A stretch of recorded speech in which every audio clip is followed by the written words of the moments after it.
నేను కాంగ్రెస్ పార్టీలో ఉండడానికి ఇంకో కారణం కూడా ఉంది. మన రాష్ట్రం అతలాకుతలమైన సమయంలో ఒక రాహుల్ గాంధీ గారు ప్రధానమంత్రి అయితేనే మన రాష్ట్రం మళ్ళీ బాగుపడుతుంది అని బలంగా విశ్వసించే ఈరోజు నేను కాంగ్రెస్ పార్టీలో ఉంటున్నా. ఒకటి ఆలోచన చేయండి, నిజమే చాలా దురదృష్టం రాజశేఖర రెడ్డి గారు చనిపోవడం, చాలా దురదృష్టం. రాజశేఖర రెడ్డి గారు బ్రతికే ఉండుంటే అసలు విభజన జరిగేదే కాదు. కానీ రాజశేఖర రెడ్డి గారు ఒక్క మనిషిగా రాష్ట్రాన్ని గట్టిగా ఒక్కటిగా పట్టుకొని నిలబడిన మనిషి. కానీ ఆ మనిషే పోయిన తర్వాత మన రాష్ట్రాన్ని ఒక్కటిగా పట్టుకునేవాడు నాయకుడు లేకనే మన రాష్ట్రం విడగొట్టాల్సిన పరిస్థితి వచ్చింది. ఎందుకంటే అప్పుడు తెలంగాణ ఉద్యమం జరుగుతుంది, ఇంకా ఎక్కువ మంది ఆ ఉద్యమంలో చనిపోకూడదు అన్న ఉద్దేశంతోనే, ఎలాగైనా సరే ఈ సమస్యను పరిష్కరించాలి అన్న ఉద్దేశంతోనే కాంగ్రెస్ పార్టీ మన రాష్ట్రాన్ని విడగొట్టాలి అన్న నిర్ణయం తీసుకుంది. అంటే దాని వెనక ఉన్న కారణం ఆంధ్ర రాష్ట్రానికి అన్యాయం చేయాలి అని కాదు, ఆంధ్ర రాష్ట్రానికి ఏ అన్యాయము జరగకూడదు అని ఆ రోజుల్లోనే అన్ని చట్టంలోనే ప్రతిదీ పొందుపరిచింది కాంగ్రెస్ పార్టీ. మన రాష్ట్రం, ఆంధ్ర రాష్ట్రం మళ్ళీ తిరిగి లేయాలి, మళ్ళీ బాగుపడాలి, అభివృద్ధి చెందాలి అని. ప్రత్యేక హోదా రావాలి అన్నది కాంగ్రెస్ పార్టీ చట్టంలోనే పెట్టింది. ప్రత్యేక హోదా రావడం అంటే వేల కొద్ది పరిశ్రమలు, ఇన్ని పరిశ్రమలు వస్తే మన రాష్ట్రం అభివృద్ధి చెందుతుంది. ప్రత్యేక హోదా ఉంటే నో ట్యాక్స్, ఎన్ని సబ్సిడీలు, ఎన్ని రాయితీలు ఇవన్నీ ఉంటాయి కాబట్టి ఎన్నో పరిశ్రమలు, వేల కొద్ది పరిశ్రమలు వస్తాయి. దాని ద్వారా మన బిడ్డలకు ఉద్యోగాలు వస్తాయి, అభివృద్ధి చెందుతుంది మన రాష్ట్రం అనే కాంగ్రెస్ పార్టీ అదొక చట్టంలాగా చేసింది.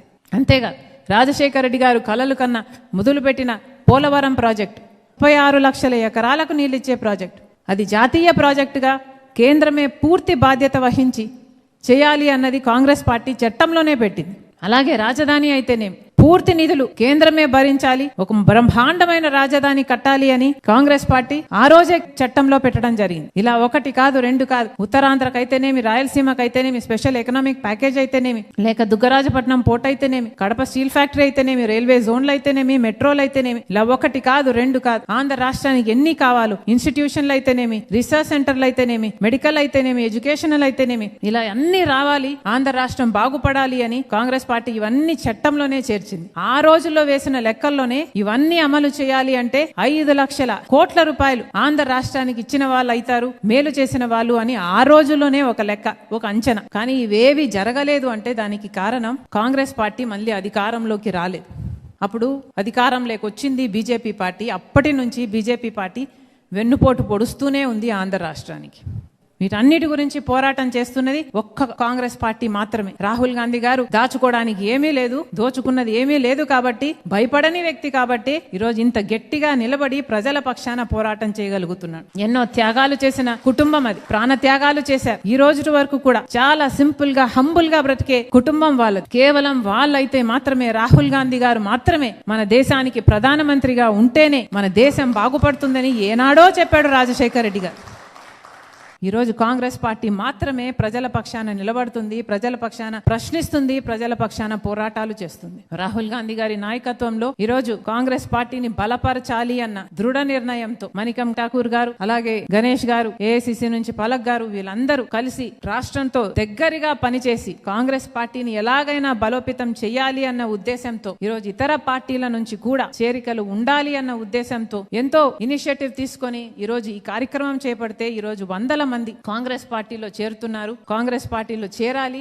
ఇది ఫేజ్ 1 మాత్రమే, ఇది ఇంకా పెరగాలి. ఎందుకంటే ఈరోజు దేశానికి అవసరం కాంగ్రెస్ పార్టీ. మనందరం కలిసి దాన్ని నిజం చేయాలి. ఆంధ్ర రాష్ట్రంలో కూడా కాంగ్రెస్ పార్టీ నిలబడాలి, బలపడాలి, ఎదగాలి, గెలవాలి. ఇవన్నీ మనం చెయ్యి కలిపితే ఇది సాధ్యం చేసుకోగలం. మరొకసారి కాంగ్రెస్ పార్టీని, ఐడియాలజీని నమ్మి మీరు ఈరోజు కాంగ్రెస్ పార్టీలో చేరుతున్నందుకు మరొకసారి రాజశేఖర రెడ్డి బిడ్డ మనస్ఫూర్తిగా మిమ్మల్ని ఆహ్వానిస్తుంది. జోహార్ వైఎస్ఆర్, జోహార్ వైఎస్ఆర్. నేను కాంగ్రెస్ పార్టీలో ఉండడానికి ఇంకో కారణం కూడా ఉంది. మన రాష్ట్రం అతలాకుతలమైన సమయంలో ఒక రాహుల్ గాంధీ గారు ప్రధానమంత్రి అయితేనే మన రాష్ట్రం మళ్ళీ బాగుపడుతుంది అని బలంగా విశ్వసించే ఈరోజు నేను కాంగ్రెస్ పార్టీలో ఉంటున్నా. ఒకటి ఆలోచన చేయండి, నిజమే చాలా దురదృష్టం రాజశేఖర రెడ్డి గారి చనిపోవడం, చాలా దురదృష్టం. రాజశేఖర రెడ్డి గారు బ్రతికే ఉండుంటే అసలు విభజన జరిగేదే కాదు. కానీ రాజశేఖర రెడ్డి గారు ఒక్క మనిషిగా రాష్ట్రాన్ని గట్టిగా ఒక్కటిగా పట్టుకొని నిలబడిన మనిషి. కానీ ఆ మనిషే పోయిన తర్వాత మన రాష్ట్రాన్ని ఒక్కటిగా పట్టుకునేవాడు నాయకుడు లేకనే మన రాష్ట్రం విడగొట్టాల్సిన పరిస్థితి వచ్చింది. ఎందుకంటే అప్పుడు తెలంగాణ ఉద్యమం జరుగుతుంది, ఇంకా ఎక్కువ మంది ఆ ఉద్యమంలో చనిపోకూడదు అన్న ఉద్దేశంతోనే, ఎలాగైనా సరే ఈ సమస్యను పరిష్కరించాలి అన్న ఉద్దేశంతోనే కాంగ్రెస్ పార్టీ మన రాష్ట్రాన్ని విడగొట్టాలి అన్న నిర్ణయం తీసుకుంది అంటే దాని వెనక ఉన్న కారణం ఆంధ్ర రాష్ట్రానికి అన్యాయం చేయాలి అని కాదు. ఆంధ్ర రాష్ట్రానికి ఏ అన్యాయము జరగకూడదు అని ఆ రోజుల్లోనే అన్ని చట్టంలోనే ప్రతిదీ పొందుపరిచింది కాంగ్రెస్ పార్టీ. మన రాష్ట్రం, ఆంధ్ర రాష్ట్రం మళ్ళీ తిరిగి లేయాలి, మళ్ళీ బాగుపడాలి, అభివృద్ధి చెందాలి అని. ప్రత్యేక హోదా రావాలి అన్నది కాంగ్రెస్ పార్టీ చట్టంలోనే పెట్టింది. ప్రత్యేక హోదా రావడం అంటే వేల కొద్ది పరిశ్రమలు, ఇన్ని పరిశ్రమలు వస్తే మన రాష్ట్రం అభివృద్ధి చెందుతుంది.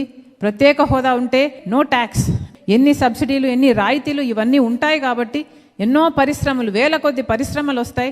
దాని ద్వారా మన బిడ్డలకు ఉద్యోగాలు వస్తాయి, అభివృద్ధి చెందుతుంది మన రాష్ట్రం అనే కాంగ్రెస్ పార్టీ అదొక చట్టంలాగా చేసింది.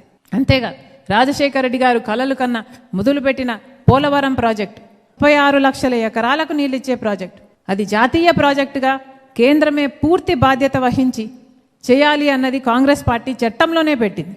అలాగే రాజధాని అయితేనేమి పూర్తి నిధులు కేంద్రమే భరించాలి, ఒక బ్రహ్మాండమైన రాజధాని కట్టాలి అని కాంగ్రెస్ పార్టీ ఆ రోజే చట్టంలో పెట్టడం జరిగింది. ఇలా ఒకటి కాదు, రెండు కాదు, ఉత్తరాంధ్రకైతేనేమి, రాయలసీమకైతేనేమి, స్పెషల్ ఎకనామిక్ ప్యాకేజ్ అయితేనేమి, లేక దుగ్గరాజపట్నం పోర్ట్ అయితేనేమి, కడప స్టీల్ ఫ్యాక్టరీ అయితేనేమి, రైల్వే జోన్లు అయితేనేమి, మెట్రోలు అయితేనేమి, ఇలా ఒకటి కాదు, రెండు కాదు, ఆంధ్ర రాష్ట్రానికి ఎన్ని కావాలో ఇన్స్టిట్యూషన్లు అయితేనేమి, రీసెర్చ్ సెంటర్లు అయితేనేమి, మెడికల్ అయితేనేమి, ఎడ్యుకేషనల్ అయితేనేమి, ఇలా అన్ని రావాలి, ఆంధ్ర రాష్ట్రం బాగుపడాలి అని కాంగ్రెస్ పార్టీ ఇవన్నీ చట్టంలోనే చేర్చింది.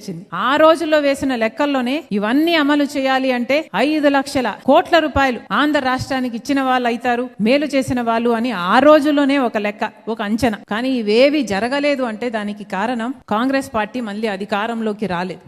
అప్పుడు అధికారంలోకి వచ్చింది బీజేపీ పార్టీ. అప్పటి నుంచి బీజేపీ పార్టీ వెన్నుపోటు పొడుస్తూనే ఉంది ఆంధ్ర రాష్ట్రానికి.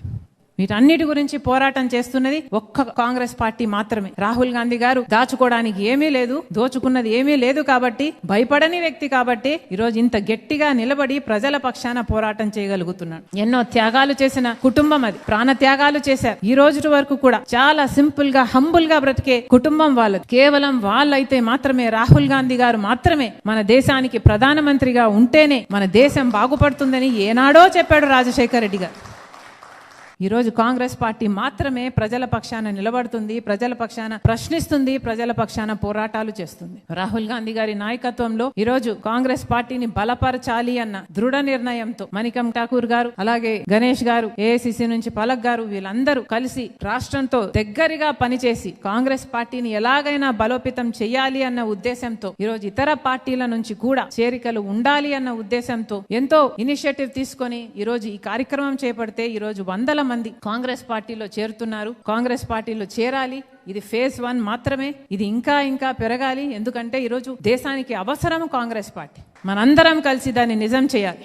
ఆంధ్ర రాష్ట్రంలో కూడా కాంగ్రెస్ పార్టీ నిలబడాలి, బలపడాలి, ఎదగాలి, గెలవాలి. ఇవన్నీ మనం చెయ్యి కలిపితే ఇది సాధ్యం చేసుకోగలం. మరొకసారి కాంగ్రెస్ పార్టీని, ఐడియాలజీని నమ్మి మీరు ఈరోజు కాంగ్రెస్ పార్టీలో చేరుతున్నందుకు మరొకసారి రాజశేఖర రెడ్డి బిడ్డ మనస్ఫూర్తిగా మిమ్మల్ని ఆహ్వానిస్తుంది.